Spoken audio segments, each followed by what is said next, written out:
बहुत सारे लोग कहते हैं कि आपने क्या बताया, ये तो बहुत गर्म होता है, इस चीज़ को तो प्रेगनेंसी में खाया ही नहीं जाता। और कुछ लोग कहते हैं कि ये तो प्रेगनेंसी में टोटल सेफ होती है, जबकि उसका कोई लॉजिक नहीं होता सेफ्टी का, वो मना किया जाता है। तो बहुत सारी टू बी मॉम्स के मैसेजेस आते हैं कि प्रेगनेंसी में क्या सेफ फूड है, क्या अनसेफ फूड है। तो आज मैं प्रेगनेंसी की कूलिंग एंड हीटिंग फूड्स के बारे में बताऊंगी। कूलिंग फूड कब कब यूज़ करने हैं और हीटिंग फूड को कब कब अवॉइड करना है। आपको पूरी प्रेगनेंसी खाने का पूरा ज्ञान होना चाहिए। चलिए सीखते हैं।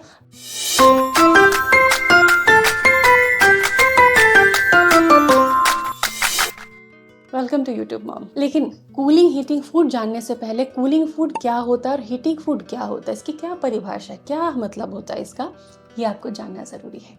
तो कूलिंग फूड क्या है?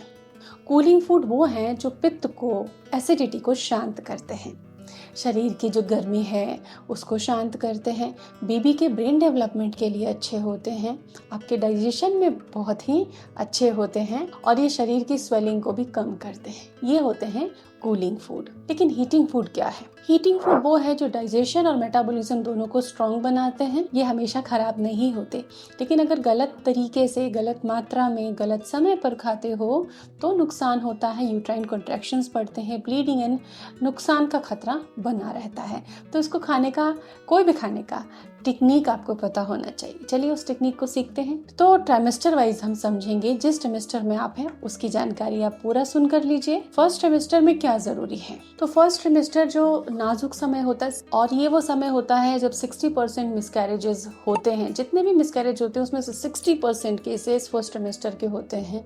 तो शुरू के 12 हफ्ते बहुत खास होते हैं। तब हीटिंग फूड आपको अवॉइड करना है, ये आपको प्रॉब्लम दे सकते हैं। अनईजीनेस, एंजाइटी, ब्लीडिंग के इश्यूज क्रिएट कर सकते हैं, क्योंकि प्रेगनेंसी तब पूरी तरह फिक्स नहीं हुई होती। प्लेसेंटा भी अपने डेवलपमेंट की फेजेस में रहती है। तो इस समय कूलिंग फूड सेफ है, जैसे कि नारियल का पानी, सत्तू, चने का सत्तू, जौ का सत्तू। इस समय हींग, पपाया, पाइनएप्पल, बहुत भारी गरिष्ठ खाना जैसे हैवी उड़द की दाल, दाल मखनी टाइप की रेसिपीज आपके लिए सेफ नहीं है।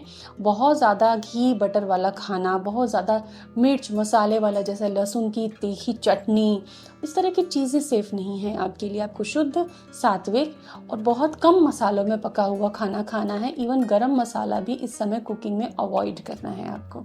इस समय पानी वाली सब्जियां आपके लिए अच्छी हैं। स्प्राउट्स पका कर अच्छे हैं, कच्चे बिल्कुल अच्छे नहीं हैं, लेकिन डाइजेस्ट हो तभी आप स्प्राउट खाएं फर्स्ट ट्राइमेस्टर में। फिर सेकेंड ट्राइमेस्टर की क्या नीड्स होती हैं, उस समय कौन से कूलिंग हीटिंग फूड आपको लेने चाहिए, कैसे खाने हैं। इस समय बेबी को एनर्जी चाहिए, प्रोटीन चाहिए, क्योंकि अब उसको तेजी से बढ़ना है। स्ट्रक्चर तो फर्स्ट ट्राइमेस्टर में बन गया, अब मसल डेवलपमेंट होनी है, बोन कैल्सिफिकेशन होना है।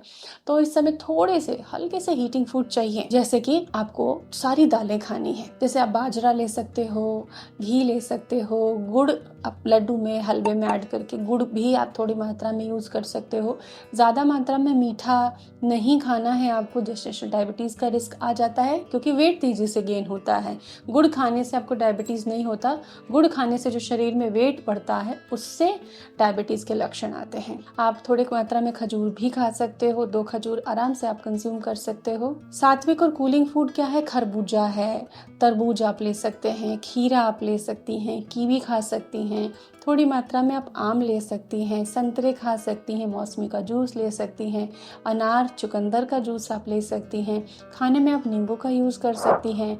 खिचड़ी, दलिया, ढेर सारी सब्जियां ऐड करके स्टफ्ड पराठा ले सकती हैं। लेकिन तेज मिर्च से बचना है, क्योंकि ये भयंकर एसिडिटी दे सकता है, उल्टी करा सकता है और पेट को पूरी तरह से डिस्टर्ब कर सकता है। कई बार फीमेल्स को लूज मोशन स्टार्ट हो जाते हैं इस समय हरी या लाल मिर्च ज़्यादा मात्रा में खाने से। तो कोशिश करें हरी मिर्च का इस्तेमाल करें। रेड मिर्च टोटल अवॉइड करनी है। काले मिर्च और हरी मिर्च को सीमित मात्रा में यूज करनी है। अब बात आती है थर्ड ट्रिमेस्टर की। थर्ड ट्रिमेस्टर की कूलिंग हीटिंग फूड क्या है, कैसे, कितना, क्यों? तो थर्ड ट्रिमेस्टर में आप जिंजर टी भी ले सकते हो, जो कि फर्स्ट ट्रिमेस्टर में भी बहुत कम मात्रा में अलाउ किया जाता है।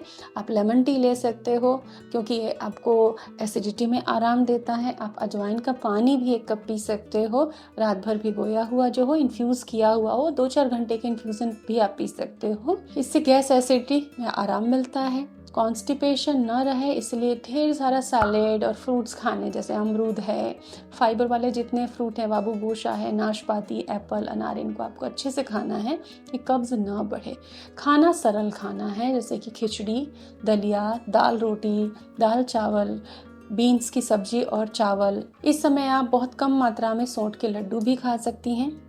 एक छोटा सा सौंठ का लड्डू या एक छोटा सा तिल का लड्डू, जो कि लेबर पेन उठाने के लिए, कॉन्ट्रैक्शंस के लिए, सेफ डिलीवरी के लिए ज़रूरी है। कूलिंग फूड से बैलेंस करना है, जैसे सौंफ का पानी या सौंफ का शरबत ले सकती हैं, बॉडी हीट ज़्यादा लगे तो। लौकी का जूस आप ले सकती हैं जो कि मीठी हो। इसके अलावा पेठा खा सकती हैं, जो देसी पेठा होता है उसका जूस, या पेठा की जो मिठाई होती है वो आप खा सकती हैं। छाछ पी सकती हैं और दूध में गुलकंद मिलाकर ले सकती हैं। तो प्रेगनेंसी के टॉप कूलिंग फूड्स क्या हुए? नारियल पानी, मस्क मेलन, वाटरमेलन, सत्तू का ड्रिंक, छाछ, सैलेड्स, पेठे का जूस, लौकी का जूस, पुदीने की चटनी खटाई के साथ में, और खीर इत्यादि का रायता। तो शीतल फूड जहाँ पेट को और शरीर को आराम देते हैं, वार्मिंग फूड एनर्जी भी देते हैं आपको और बच्चे के डेवलपमेंट में भी हेल्प करते हैं, लेकिन बैलेंस का पता होना चाहिए। आशा करती हूँ कि ये वीडियो आपको बहुत अच्छे से गाइड किया है कि आपको कैसे खाना है, कितना खाना है और कब खाना है, और किस तरह से हीटिंग होने पर कूलिंग फूड को कॉम्बाइन करके अपनी बॉडी को नॉर्मलसी में लाना है। Hope it helps you. Enjoy your pregnancy. Stay tuned with us. Thank you.